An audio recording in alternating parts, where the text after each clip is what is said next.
All right, and let me start. Okay, welcome to the session on public transit journey planning.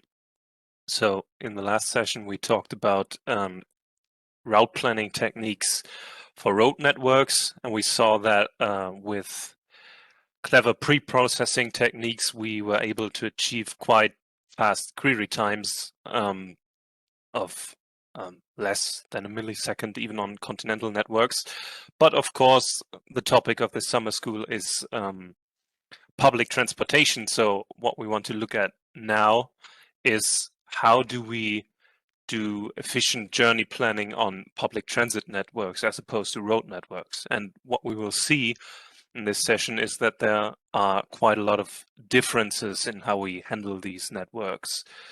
So what you're seeing here is the line plan of the London Underground system, and if you look at it like that, it doesn't look too different from a road network. So you could model it as a graph, just like you did with road networks. But of course, what this picture doesn't tell you is that the public transit network is time dependent. So we need some way to encode the time dependency of this network. And that's the first thing we will be looking at. But before we start with that, I want to introduce some terminology, because if there's one thing I've learned over the years is that every community that's involved with public transportation has its own terms for these things, and they don't always line up. So let's recap real quick. A timetable in our context consists of a set of stops, connections, and trips. And stops are simply locations where a vehicle departs or arrives. So that could be a train station, or it could be an individual train platform, or a bus stop, or anything like that. Then we have elementary connections. So connection consists of a vehicle driving from one stop to the next stop, and the important thing is that there are no intermediate stops in between. And we can model the connection as a 5-tuple consisting of a departure stop and an arrival stop. Then we have a departure time at the departure stop and an arrival time. And of course, the connection belongs to a trip. And a trip is simply A trip is simply a sequence of connections. So this represents a vehicle driving from the first stop to the last stop at a specific time of day. So here we have a trip starting at 8 o'clock, and we might have another trip 1 hour later at 9 o'clock, driving along the same line. And now I have to apologize for the route planning community, because somebody sometime in the past had the not so clever idea of calling these things routes, but the term that would be more suitable is probably lines. And this is a partitioning of the trips so that two trips belong to the same route if they visit the same stop sequence. So for the most part, that's what we would consider a line in real life, but there are some exceptions. In real life, often certain trips of a line may skip a stop, or stop one bus stop, one bus station earlier, or something like that, at specific times of day. For our purposes, we would divide these trips into their own routes. So every every trip of a route has the same stop sequence. So this route here would not be a route, but we have to separate out this trip and get another route. All right. In addition to these things, we want to model transfers between stops and between vehicles at the same stop. So we have minimum transfer times at the stop. Each stop may have a minimum transfer time, which represents the time that you need to exit one vehicle, maybe change to another platform and enter the next vehicle there. So, for example, this stop down here has a transfer time of 1 minute. And then, whoops, that was one step too far. Then we might also have footpaths between stops that are close to each other. So down here, we have a footpath of 5 minutes connecting these two stops. What's important here is that we do not allow arbitrary footpaths between all stops in the network, but only between stops that are close to each other. And finally, a journey represents the movement of a passenger through the network. So if we have here a source location and a target location, the passenger might move through the network like this, first taking the yellow trip, then taking this, using this transfer down here to change to this stop, and using the red trip to reach the target. And a journey consists of a sequence of legs where each leg is a subsequence of a trip. So the first leg would be this part of the yellow trip, and then the second leg would be this part of the red trip. And between the legs, we have transfers either via a footpath or by changing between trips at the same stop. Okay, that's it for terminology. If you have any questions, just either put them in the chat or just speak up. But I hope the terminology is clear so far. And now we want to consider how we can model timetables for journey planning purposes. And there are two fundamental approaches. The first one is to model the timetable as a directed graph, similar to what we did with road networks. And the advantage of that is that then we can simply apply Dijkstra's algorithm to solve the journey planning problem. The second approach is to try to design new algorithms that try to work directly on the timetable. For now, we'll look at the first approach, and then a little bit later, we'll switch into the second approach. So we start with modeling the timetable as a graph, and if we do that, we reduce the journey planning problem to the shortest path problem on a directed graph, which we already know how to solve, and an optimal journey corresponds to the shortest path in this graph. But the remaining question is, how do we encode the time dependency of the network into this graph? And again, there are two approaches for doing this. The first one is called the time expanded approach, where we unroll the time dependency into the graph structure. So a vertex in a time expanded graph corresponds to an event in the timetable, and an event might be a vehicle departing at a stop or arriving at a stop, or a passenger transferring from one vehicle to the next. So each event like this is represented by a vertex in the graph.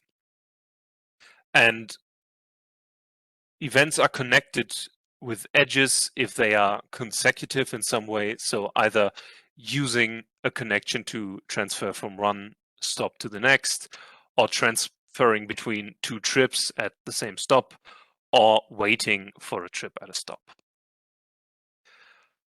By comparison, the time-dependent approach encodes the time dependency in the edge weights of the graph. So the vertices of the graph represent stops, which might be a little more natural way of looking at the network at first. And we connect two stops with an edge if there is at least one connection between them. It gets a little bit more complicated if we also consider transfer times. We will look at that in a minute.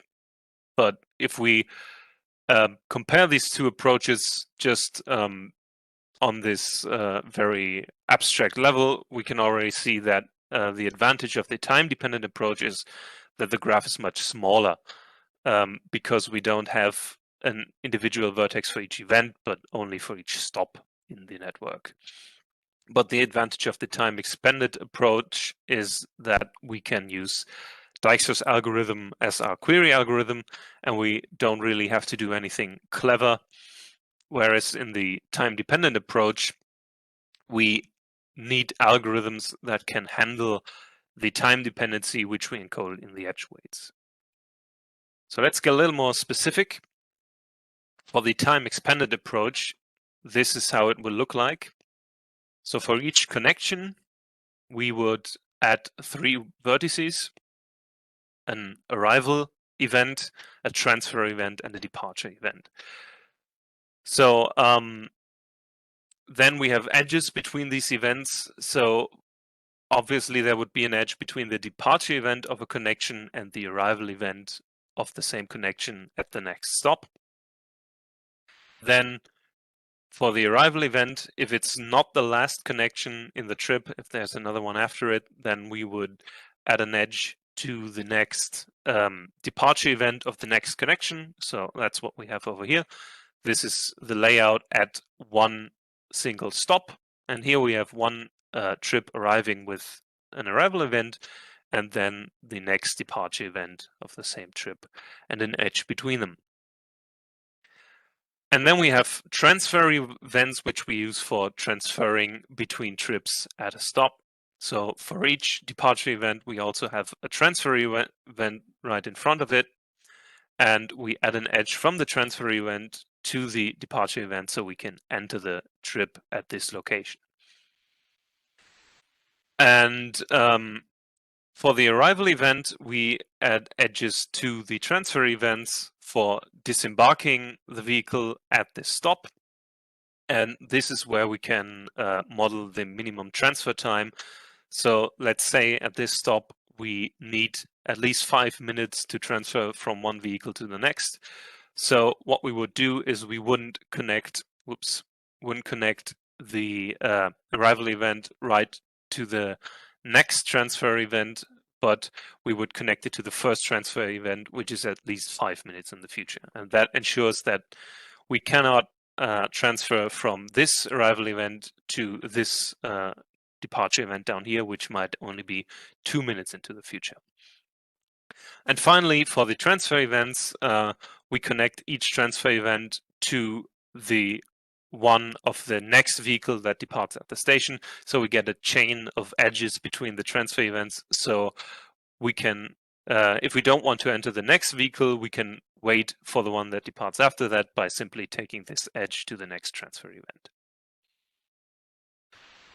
Okay, that's the basic structure of the time-expanded network. And the edges don't need any weights. What we can do is we can simply label each event with the time when the event happens. So this event might have a label of 9 o'clock, and the arrival event might be 8:55. And so the transfer from this event to this event might last 5 minutes, but we don't actually need to put that into the edge weight because we can always get the current time from the current event label. All right, this is the time-expanded approach, and now for the time-dependent approach, we have one station vertex for each stop, and then we have time-dependent edges between these station vertices. So in this example, we have 3 trips, and trip 1 and trip 2 might belong to the same route, but trip 3 takes another route. So they might share a little segment between these 2 stops, but after that they diverge again. And now the edge between these 2 stops, V1 and V2, needs to encode the information for all 3 trips. It gets a little bit more complicated because we also have to consider transfers between trips. So we partition the trips into routes, as we saw a little bit earlier. And now trips 1 and 2 belong to one route, and trip 3 belongs to another route. And for each route at each stop, we add a route vertex, and we connect it to the station vertex. So this is what allows us to represent transfer times. if we arrive at V1 via this route and we want to switch to the other route, what we can do is we can take this edge and then this edge to switch to the other route. And if we have minimum transfer times, we can encode them by adding them as the edge weight for this edge, for example. So if we need 5 minutes to transfer between the routes, we simply label this edge with a weight of 5, and that's how we manage to encode transfers between different routes. All right, and now we want to look at how we model the edge weights for these time-dependent route edges, and what we do is we use piecewise linear functions. So let's look at the list of connections between these two stops. We might have one connection which departs at 6 o'clock and has a travel time of 3 hours, another one at 15 o'clock, 9 hours, and finally 21 and 4:30. So we want to model this as a function that maps departure time at VI to the travel time for traveling from VI to VJ. So the first thing we do is for each connection, we add a connection point with the X value being the departure time and the Y value being the travel time. So if we depart at 6 o'clock, we can take the first connection and have a travel time of 3 hours. So we add a point for this one, and for the other two, just the same, 1 point for each connection. And then we have to take care of the intervals between these points. So if we arrive at 4 o'clock, for example, the best we can do is we can wait until 6 o'clock and take the first connection that we can catch. And so the travel time then would be the waiting time from 4 o'clock to 6 o'clock, which is 2 hours, plus the travel time of the connection, which is 3 hours. So we get these linear segments with a slope of -1, which represent the extra waiting time that you get when you don't arrive right on time. Okay, so these edges are simply piecewise linear functions where each linear segment, I'm sorry about that, each segment has a slope of -1. And now what we need to do is we need to handle these functions when we run Dijkstra's algorithm. So there are two types of queries which we might look at, and the first one is the earliest arrival query, where we are given a source stop and a target stop and a departure time, and we want to compute a journey from S to T which does not depart earlier than this departure time at S and arrives at T as early as possible. And then later on, we will also be looking at profile queries where we don't have a single departure time, but we have a range of departure times. And what we want to do is for each departure time in this range, we want to compute a journey which doesn't depart earlier than that and arrives as early as possible at T. But that's for later. For now, we will be focusing on the earliest arrival query. So it's basically the same as in road networks, with the difference that we have this this minimum departure time, and we don't consider journeys that depart earlier than that. All right, now let's look at our two modeling approaches and see how we can solve an earliest arrival query.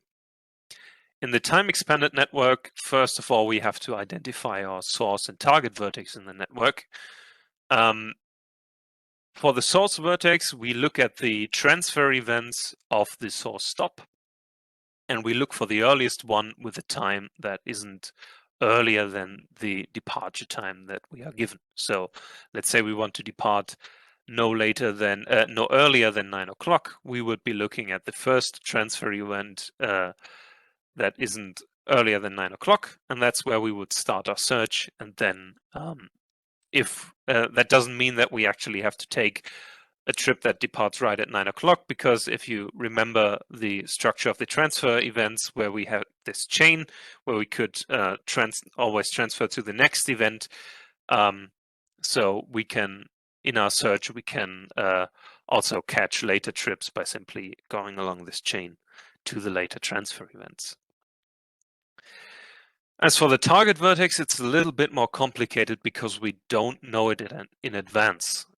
Because obviously the arrival event of the last trip that we take to reach our destination, we don't know the arrival time of this event because that's what we want to find out in the first place. So we don't know our target vertex in advance, but what we can do is we can apply a simple stopping criterion.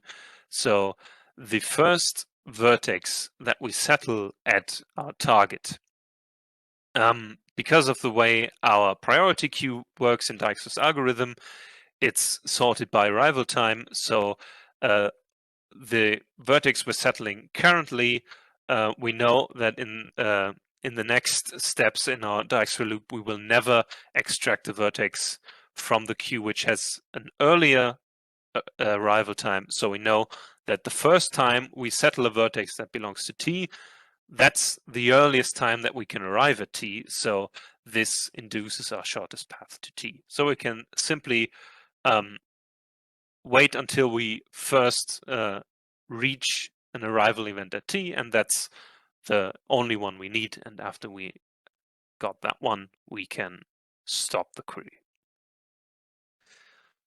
Now, for the time-dependent modeling, the source and target vertex are simple. That's simply the station vertex of S and T.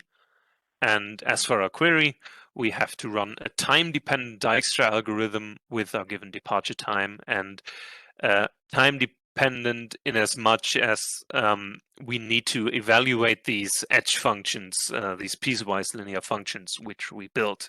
Each time we arrive at an edge, we need to evaluate the function at our current departure time. And yeah, in this case, our arrival vertex is known in advance, and the only thing that we don't know in advance is the arrival time. Okay, let's look at a bit of pseudocode for the time-dependent Dijkstra algorithm. It's fairly simple. For the most part, it's identical to our regular Dijkstra algorithm. So we are given a graph with vertices and edges. We are given our source vertex and our departure time. And we start by initializing our distance label for the source vertex with 0, and we update our priority queue with our current distance at S.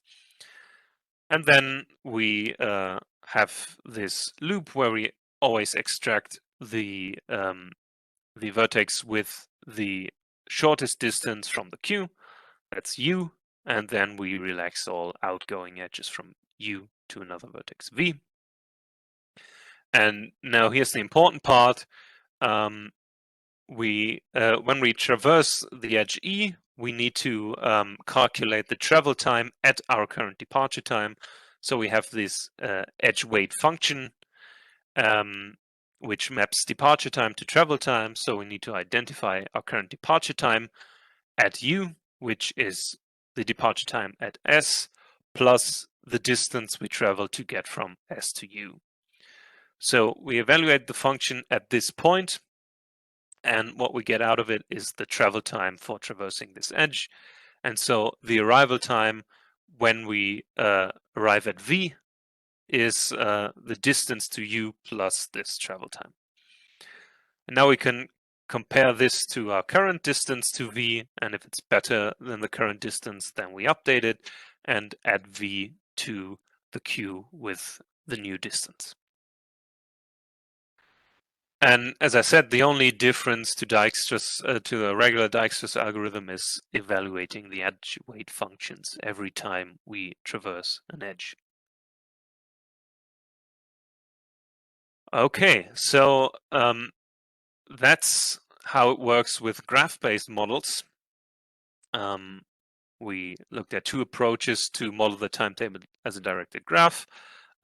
Each has its advantages and disadvantages. The time expanded model allows for a very simple query algorithm. We don't have to make any adjustments to the algorithm itself. We can simply run Dijkstra's algorithm.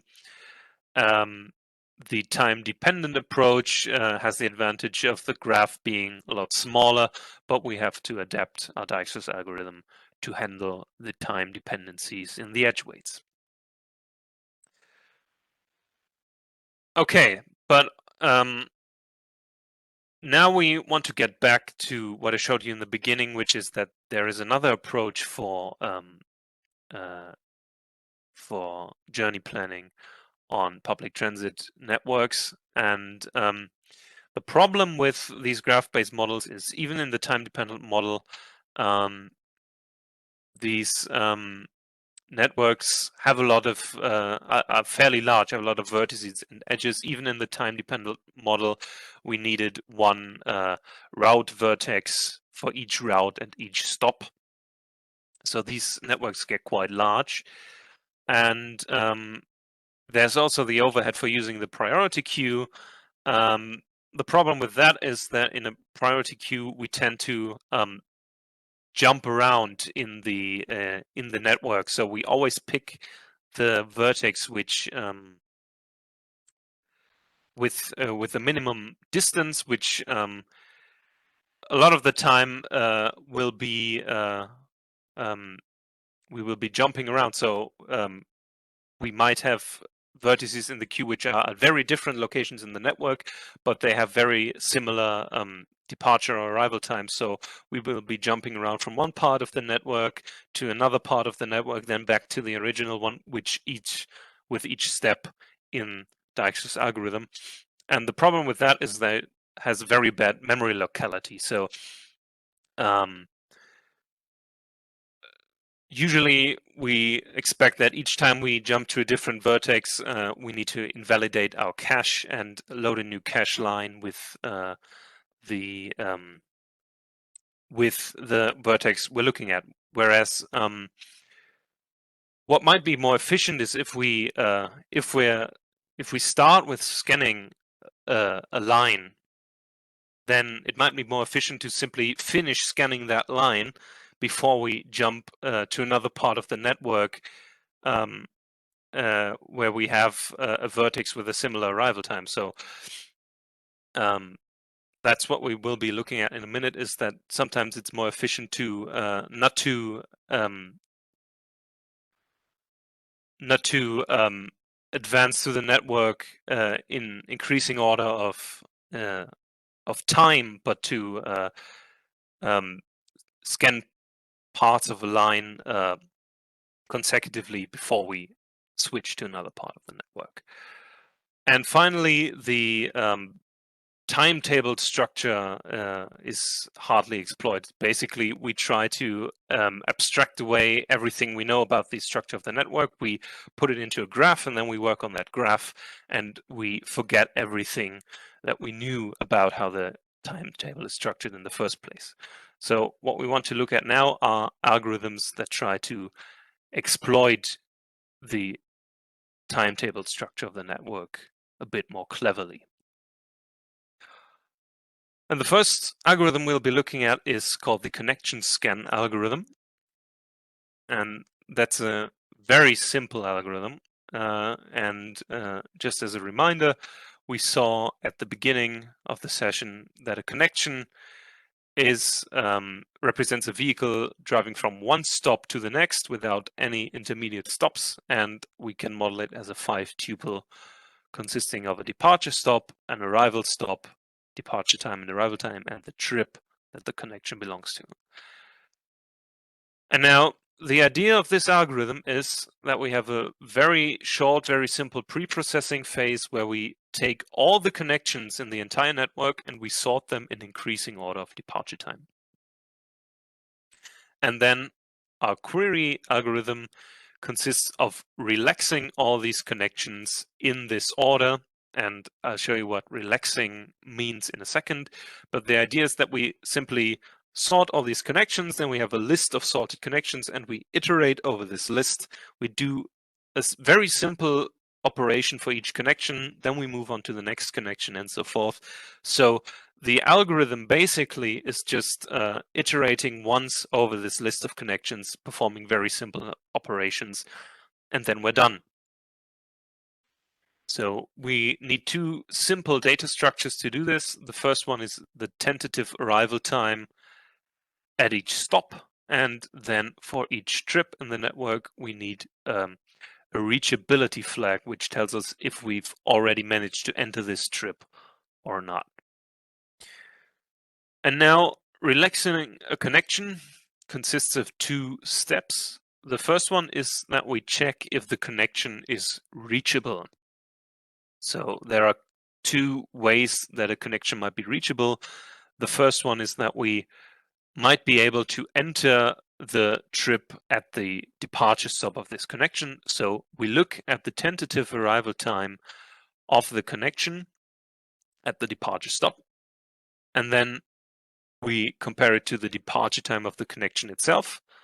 And then we also need to take care of the minimum transfer time. So if we're at the stop where the minimum transfer time is, say, 5 minutes, then we know that in order to enter the connection, we don't need to arrive exactly at the departure time of the connection, but in fact, we have to arrive 5 minutes earlier than that to be able to enter the connection. So we subtract the minimum transfer time from the departure time of the connection, and then we compare that to the arrival time at this stop.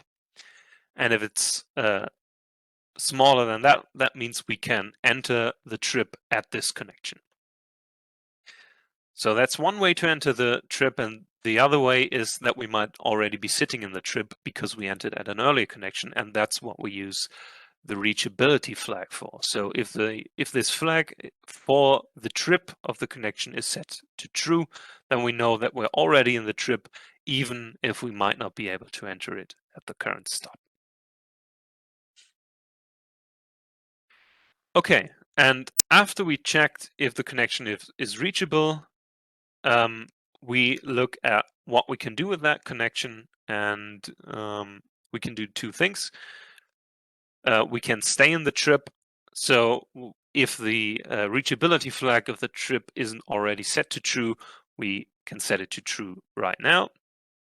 And we can also try to exit the trip at the arrival stop. So we take the tentative arrival time at the arrival stop, and then we take the arrival time of the connection, and then we set it to the minimum of both. So if this connection improves the tentative arrival time at the arrival stop, we set it accordingly. And that's the entire algorithm. So let me show you an example of how it works. So we want to solve the earliest arrival problem. So our input to the algorithm is the sorted list of connections in increasing order of departure time.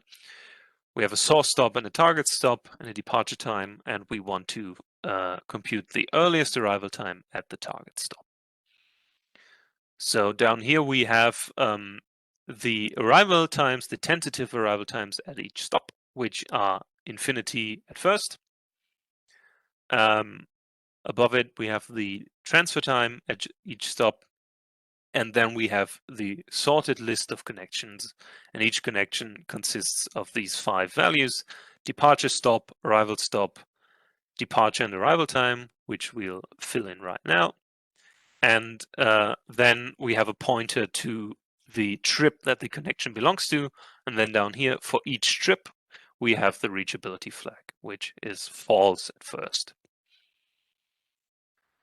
And now let's say that this is our source stop. So let's take a departure time of 8 o'clock. So the tentative arrival time at the source stop is 8 o'clock. And now we start by looking at the first connection, which in this case starts at this stop, arrives at this stop, has a departure time of 9 o'clock and an arrival time of 9:25, and belongs to this trip down here. So the first thing we do is we check if we can enter this connection. And the first way to enter connection is we compare the tentative arrival time with the departure time minus the transfer time. So the earliest time we can enter this connection is 8:50, and we already arrived there at 8 o'clock, so we can enter it. The other case is that we will look at the reachability flag of the trip, but right now they're all false, so we're not already sitting in the trip, but we can enter it at our current stop. So since the connection is reachable, we then look at the arrival stop, and we compare the arrival time that's there right now with the arrival time of the connection. And since this is infinity, we improve it to 9:25. And then we also set the reachability flag of this trip to true. So once we scan the next connection belonging to this trip, we can see that we already managed to enter the trip at this stop. So let's move on to the second connection. This one belongs to another trip, and it travels from this stop to this stop. So we check if we can enter the connection at this stop. We compare the arrival time 9:25 to the departure time 9:15 minus 7 minutes. So we arrive too late to enter this connection by entering at this stop, and the reachability flag is also false. So we're not able to enter this connection. And so we skip right over to the next one. And now for this one, the departure time, the departure stop is this one. The departure time is 9:25.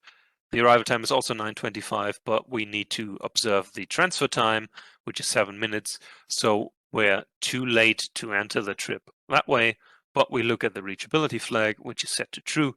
So we know that we were able to enter the trip at an earlier stop.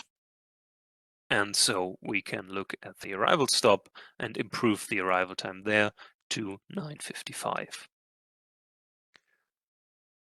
All right, that's the connection scan algorithm. So far, we have ignored footpaths between stops that are close by. So let's look at that. After scanning a connection C, we also want to relax all the outgoing footpaths from the arrival stop. But we only do that if we actually manage to improve the tentative arrival time at that stop. And the reason for that is, let's assume that the connection didn't improve the arrival time at the stop. So we have the connection down here, the arrival stop of the connection. And if the connection didn't improve the arrival time, that means that we already found a better journey to this arrival stop. And now let's say we have a footpath from this stop to another stop V. Then instead of taking the journey via C and then taking this footpath, we might as well just take the journey J to this arrival stop and then extend the footpath from there, and we get a better arrival time at V than by taking C. So there's one slight complication with that, because if you look at this example, in this example, the journey J arrived at the arrival stop via another footpath. And so in order to even find this journey via J to V, we would need to relax two footpaths after one another. And we don't want to do that, because if we have to explore two footpaths, of course, we can extend it. So we would maybe need to explore another footpath after that, and so forth. And so we require that the footpaths are transitively closed. So each time we have an edge from here to here, and from here to here, we also require a direct edge from here to here. So in this case, we would find the better journey to V by simply relaxing this direct edge to V.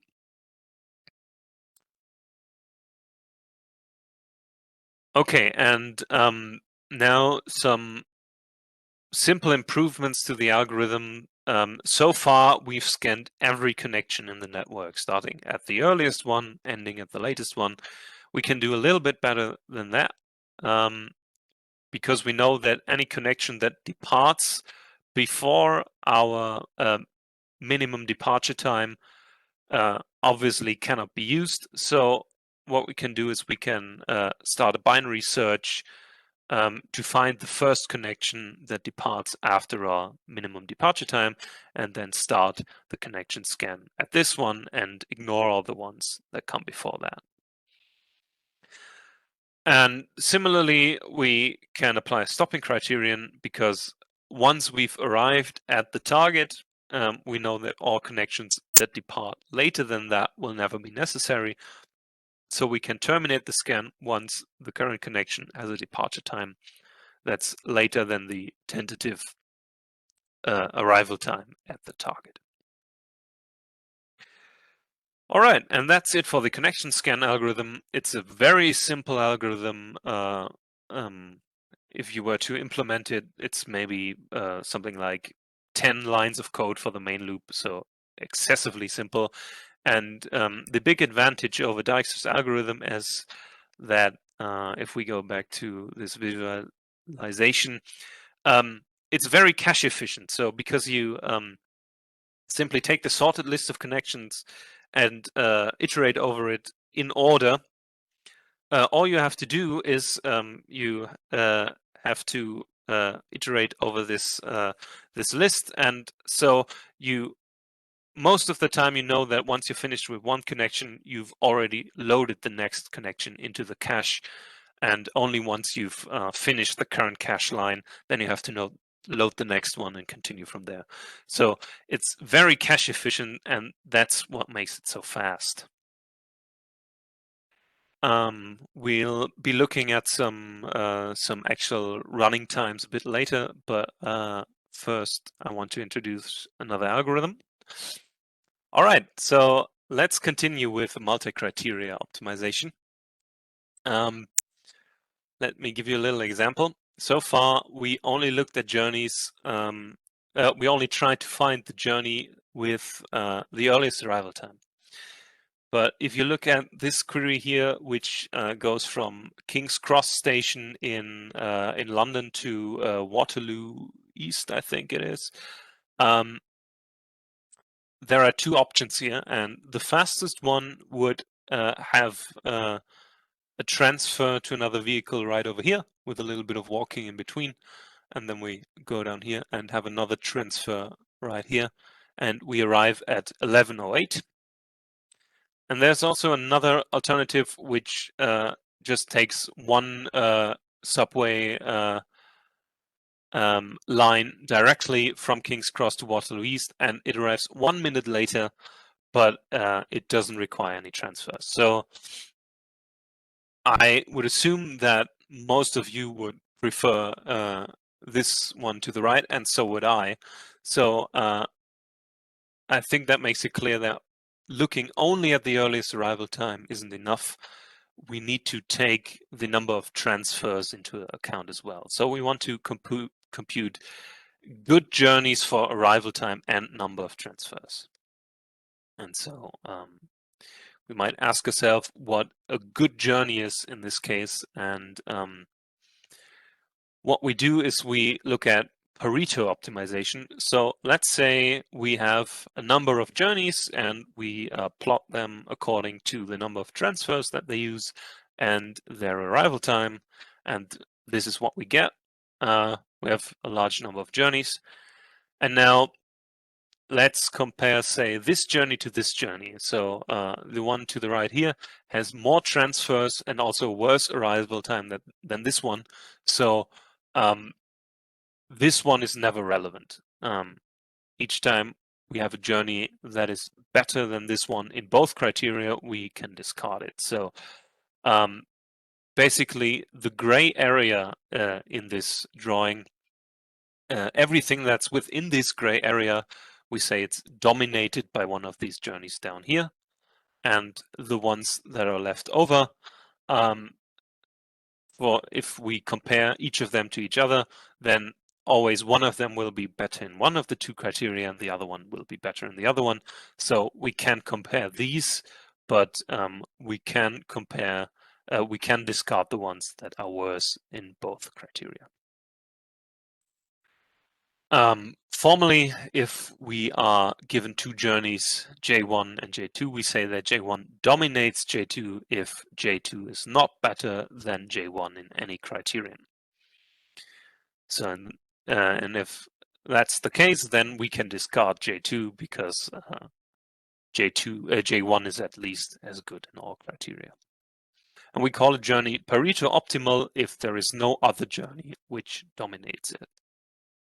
And finally, a Pareto set is a set of journeys which aren't dominated by any other journeys, and the set should be minimal. So if we have a set where one of the journeys is dominated by one of the others in the set, then we want to exclude that one from the Pareto set.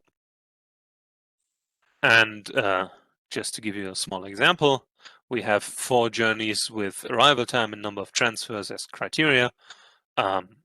We have 14 o'clock and 5 transfers with 14, 13, and 3, 13, 45, and 4, and 15, 15, and 0.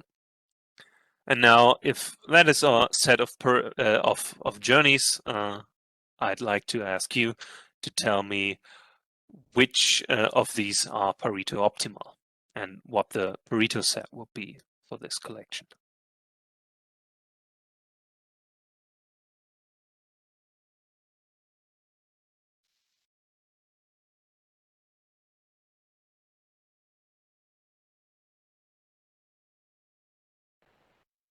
All right, so if anyone knows, you can simply write it into the chat. I promise I will be looking this time.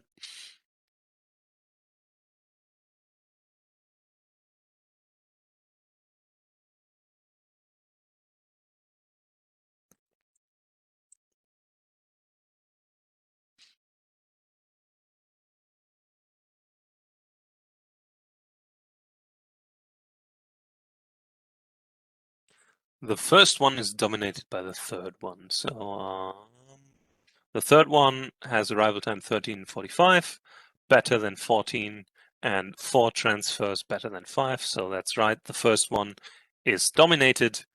And somebody said 13:45 4 and 15:15 0. So what about 14:13 3?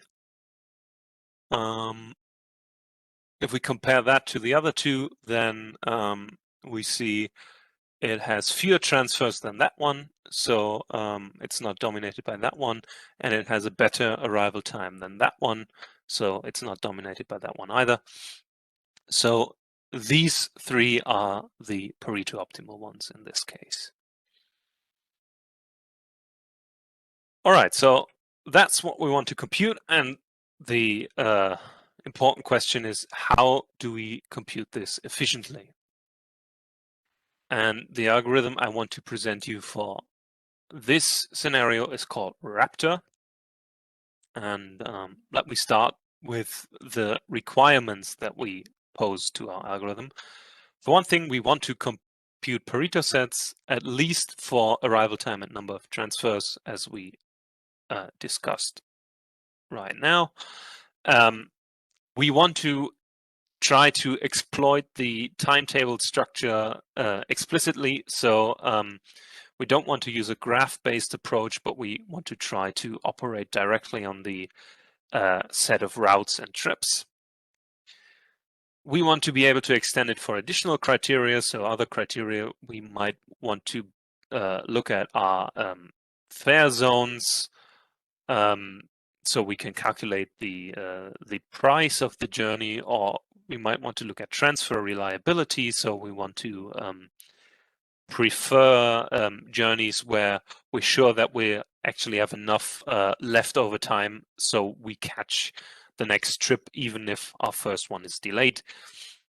So we're going to start with these 2 criteria, arrival time and number of transfers, and then we're going to look at how we can extend it for additional criteria later. And of course, we want the algorithm to be sufficiently fast so we can use it in interactive scenarios. Right, so the algorithm is called Raptor, and that stands for Round-Based Public Transit Optimized Router. I'm very sorry for the abbreviation. It's not my fault. I have nothing to do with this, but at least it's catchy. So let's give you an idea of how it works. The basic observation that we exploit is that each time we switch between two trips, obviously that incurs a transfer.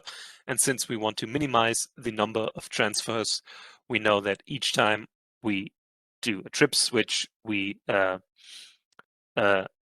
increase the value of our one criterion by 1. So what we do is we perform one round for each used trip. So let's look at a little example network. We have our source stop down here with a departure time of 10:30. We have a target stop down here.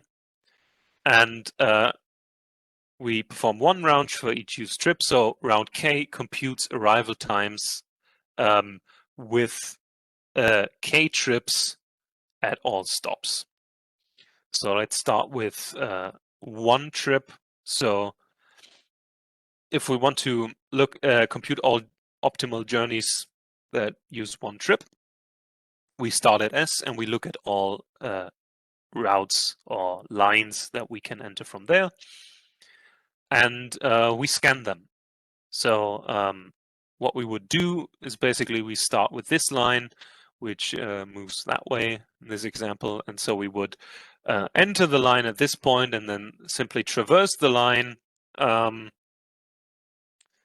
stop to stop, and at each stop look at the arrival time that we get if we exit the stop there. So here that would be 11 o'clock, and then later and later for each successive stop in the route. And we do the same for this one, get 10:50 over here. And we do this for all lines that we can enter directly at S, and we know that this gives us all solutions that use at most one trip, because if we wanted to use another trip, we would have to transfer here, and so we would look at that in the next round. So let's look at the next round.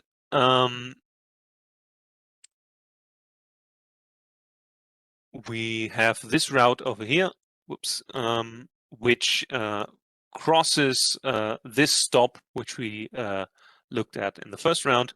So we could enter this route at this stop and get an arrival time of 11:55 down here and 13 o'clock at T. And now we have our first solution at T, which uses one transfer and arrives at 13 o'clock. And now the nice thing about operating in rounds is once we're finished with this round, we know that all the solutions that we compute afterwards in the later rounds will never be able to dominate this one. So once the round is finished, we know that the solutions we've got so far are optimal and are part of the Pareto set. All right, so we explore this route, and then we would also explore this one. And in this case, we can enter here at 10:50 and get a better arrival time here at 11:15. And now if we continue with the third round, what we can do now is we can enter here at 11:15, and now we can take this route again, but this time we can use an earlier trip because we now arrived at 11:15 instead of 11:55, and now we get a better arrival time at T, 12:30, but this time we have two transfers as opposed to the one we had before. So we do get another solution at T, but it doesn't dominate the solution that we got in the previous round. All right, so that's the basic idea, and the idea of this approach is that each route in the network can be scanned at most once per round. We might scan it later in a later round, but if we do that, that's because we might have achieved a better arrival time like we did in this case, and so we might be able to enter an earlier trip at the same route. But within one round, we only need to scan the route once. And we'll be looking at how that works in detail in just a minute. But first, a very simple overview of the algorithm as we've seen it so far. So for each round, starting with 1 and then up to 2 and so forth, what we do is we scan each route in the network, and then we relax footpaths that outgoing from the stops that we reached in the current round. And then we start with the next round and so forth.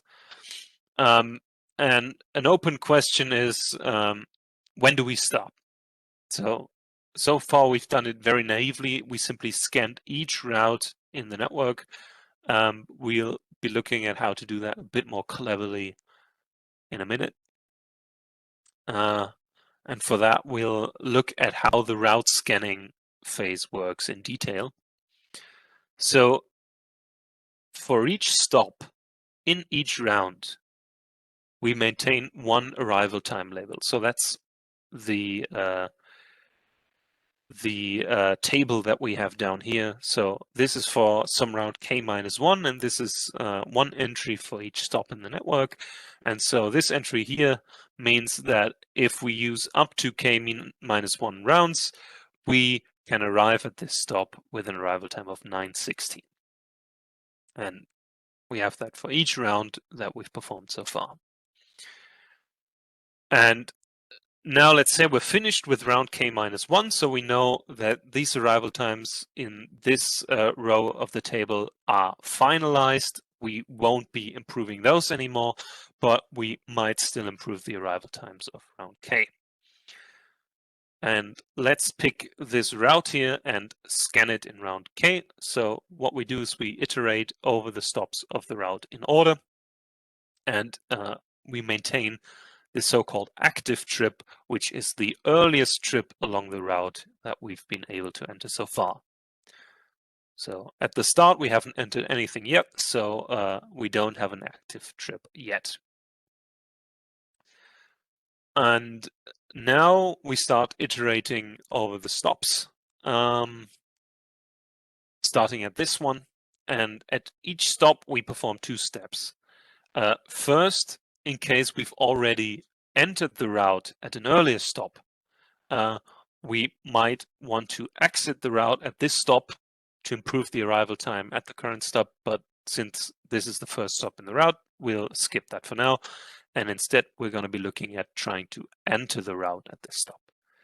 So we are in round K, and we've already got our finalized arrival time from round k-1. In this case, we have infinity here, so that means we haven't been able to reach this stop with k-1 trips. So we won't be able to enter the stop in round k. So we don't do anything at this stop, and we continue to the next one. Since we haven't been able to enter yet, we skip the exiting part and we look at entering again. And now we see the arrival time 9:16. So we have been able to reach this stop with k-1 trips, and now to continue with the kth trip, we want to find the earliest trip along this route that we can enter if we arrive at 9:16. So in this example, that might be trip number 13 along the route, which has a departure time of 9:20, which is just late enough that we can enter if we arrive at 9:16. So this becomes our new active trip. And now we can move on to the next stop. And this time we're already in the trip, so we do look at exiting this time. We took 6 minutes to drive from here to here, so oops, we got an arrival time of 9:26. And now we look at the arrival time of this stop in round K and see if the 9:26 improves this arrival time. And in this case, it's infinity, so it does. So we put 9:26 into this entry. And now we look at entering again, because we have been able to enter the trip with the route with trip 13, but it might be possible that we arrived at this stop with k-1 trips with an even earlier arrival time, so we might be able to switch to an earlier trip. So we look at the arrival time, which is 9:58. So that's not early enough to switch to an earlier trip. So in this case, we can't do anything. We stay with trip 13 and continue to the next one. And now we added another 2 minutes to our arrival time. We're here at 9:28. We try to exit the trip. We compare it to the 8:19 down there. It's not better than 8:19. So exiting at this route is not useful in round K. And now we look at entering. So we see it up here that there's another route which arrives at this stop. So we have an arrival time of 8:43 with k-1 trips. And in this example, this allows us to skip to an earlier trip. In this case, it's trip 11 with a departure time of 8:58.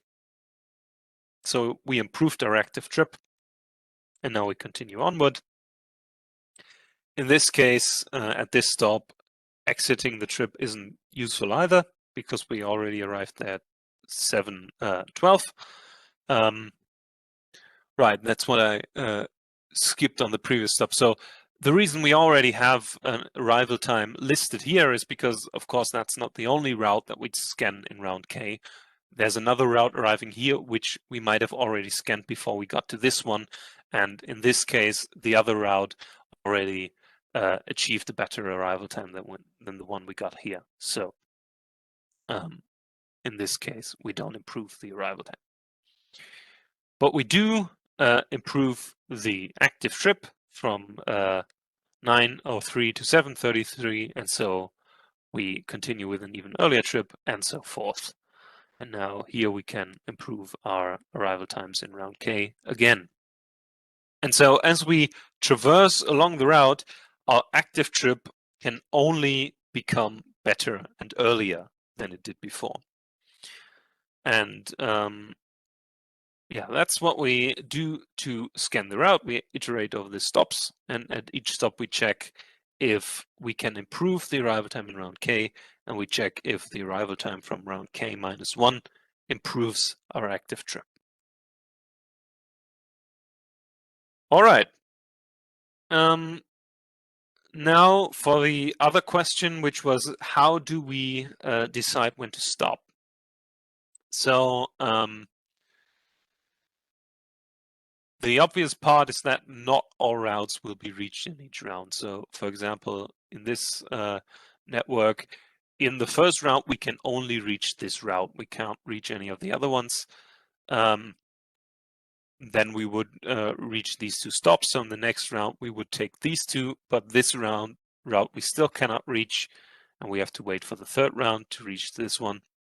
So we only want to scan routes that we are actually able to reach.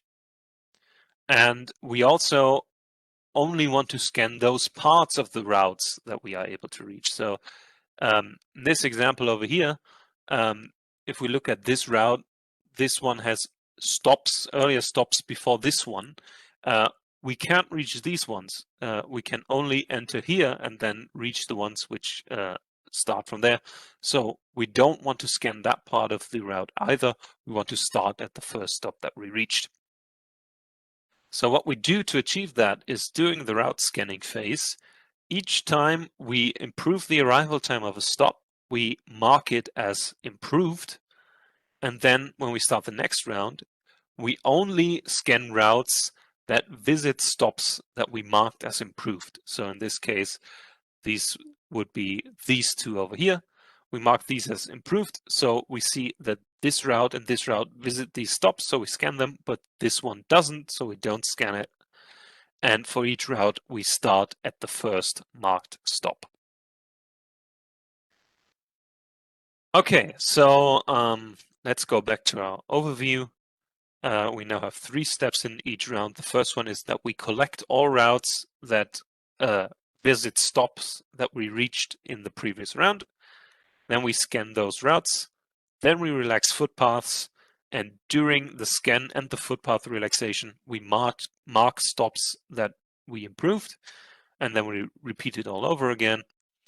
And right, we also need to relax footpaths at the start before we start the first route scan, because of course the source stop might have footpaths to other stops, which we might take before we start entering the first trip. And then finally, for our stopping criterion, we can terminate the algorithms once no more stops are marked, because we haven't improved any arrival times. Okay, so that's the basic Raptor scheme. And now we want to extend that to additional criteria. So more fun with names. The multi-criteria variant of Raptor is of course called MacRaptor. So our goal is to extend Raptor to more than the 2 criteria we looked at so far. In this example, we're looking at fare. So we have one journey that arrives at 10 o'clock and costs £5, and we have another one that arrives 15 minutes later and costs £2. So in this case, depending on how much money we have at our disposal, we might prefer to take the later one, which costs less, or we might prefer to arrive earlier and spend the extra money. So we're going to do the same thing we did with the 2 criteria we saw so far, which is we want to compute the full Pareto set of all for all 3 criteria now, and we can extend that to more and more criteria if we want to. And what we do is so far we had labels for each stop and each round that consisted simply of the arrival time. And now for each additional criterion, we add an entry to the label. So the round entry won't just say 10 o'clock, it'll say 10 o'clock and £5. And because we have more criteria now, we might have more than one label per round and per stop. So instead of this one entry, we now have 2. 10 o'clock, £5, 10:15, £2.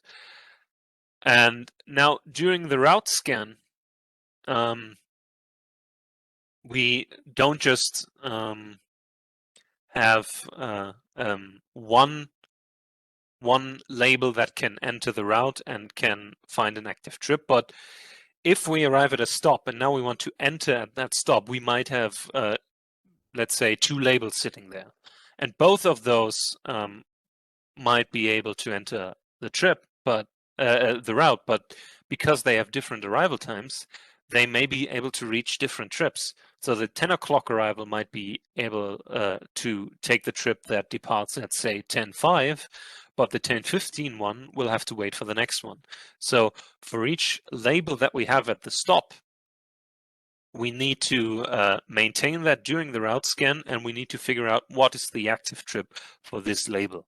So we don't have one active trip overall, but we have multiple active trips, one for each non-dominated label. And then we need to take care of these labels as we continue the route scan. So we maintain multiple labels during the route scan.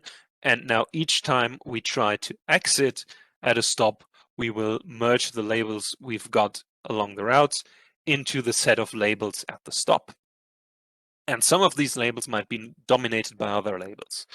And we handle that on the fly. So each time we merge a set of labels into another set of labels, we compare them all to each other. And if one of them dominates the other, we'll delete it.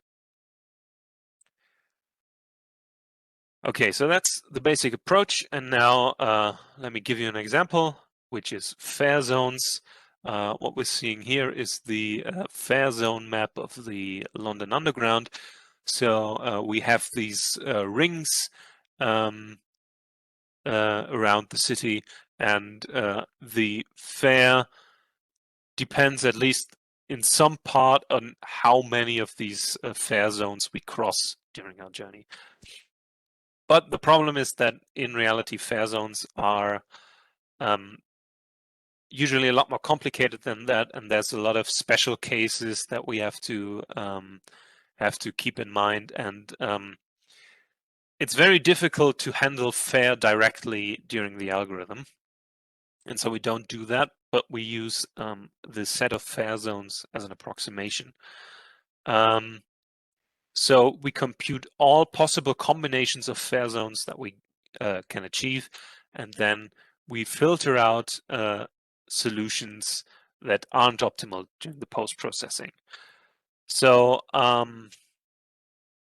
what we do is our criterion is not the fare, but the set of fare zones. So we might have one label that has visited fare zones 2, 3, and 4. We might have another that's visited 4 and 5.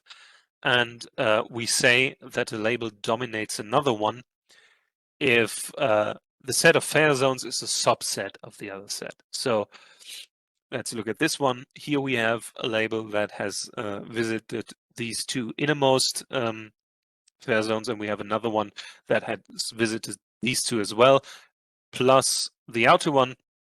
And so in that case, we would be able to say that this label is always better than the other one, at least as far as fare zones are concerned, because the other one includes all the fare zones that this one does. But it's a little more difficult if, let's say, the one over here didn't have the innermost fare zone and only had the outermost two, because we don't know which combinations of fare zones are better than the other, because it might depend on which fare zones the journey might visit later on.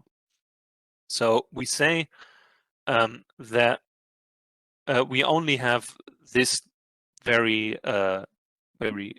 weak domination rule that a set of fare zones dominates another one if it's a subset of the other one. And then once we've run our algorithm and have a set of solution at the target, then we can evaluate the set of fare zones, compute the actual fare, and then filter out the ones that turn out not to be optimal after all.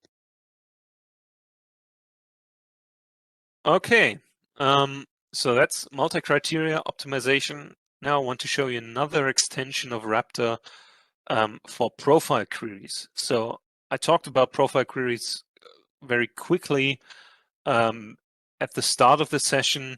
So just to recap, our goal is to find not just the optimal journeys for one single departure time, but we have a whole time interval of possible departure times, and we want to find all optimal journeys within that interval. So let's say in this example that our departure time interval is between 10 and 10:30. So in this case, we might have these two options. One departs at 10, arrives at 10, and the other one departs at 10:15 and arrives at 11:02.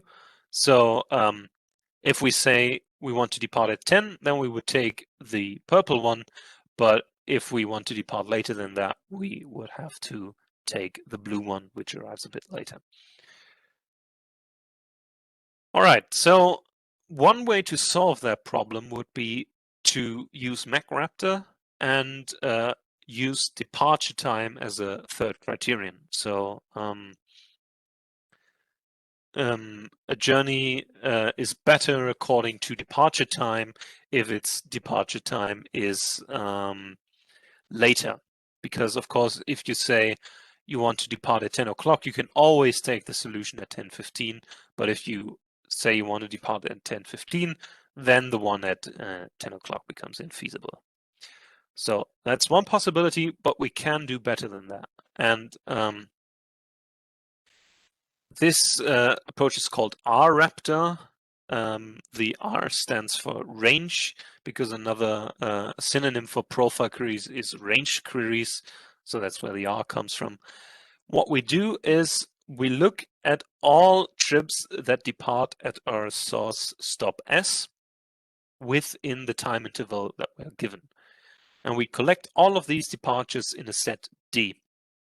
And now we know that any solution that we obtain will start with one of these departure times at S. For the moment, we're going to ignore that we could also take a footpath from S to a neighboring station.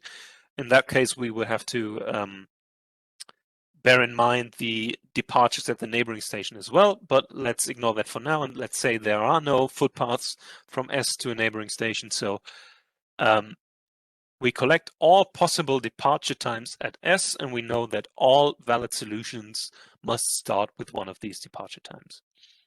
And now we run Raptor once for each departure time in this set, and we do it in decreasing order of time. So in this case, we would start with one Raptor execution starting at 10:15. Then once we finish that, we do another one at 10 o'clock. And the important thing is that the arrival labels at each stop that we've built during one Raptor execution, we do not reinitialize them between the executions. So in this case, let's say we did the Raptor execution for 10:15 and got an arrival label of 11:02 at this stop.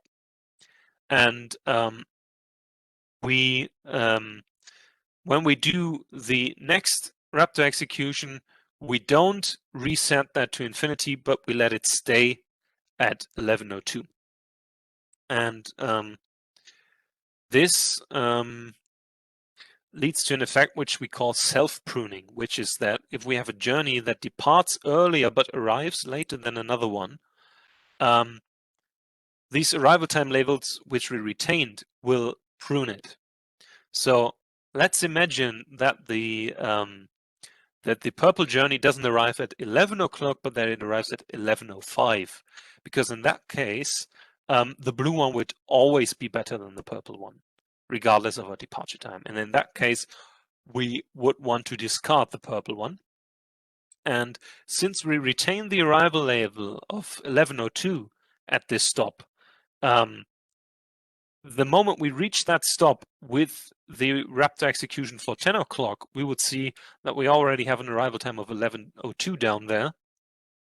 And that's better than 11:05. So we would prune the purple journey at this stop. And of course, we don't only do that at the target, we do it at each stop in the network. So if we have a Raptor execution for an earlier departure time and we arrive somewhere with a worse arrival time than one we got in a previous execution, then we know that we've already got a better journey and we can discard the current one. And that's what we call self-pruning. Okay, now to finish off this session, let me actually show you some running times on real live networks.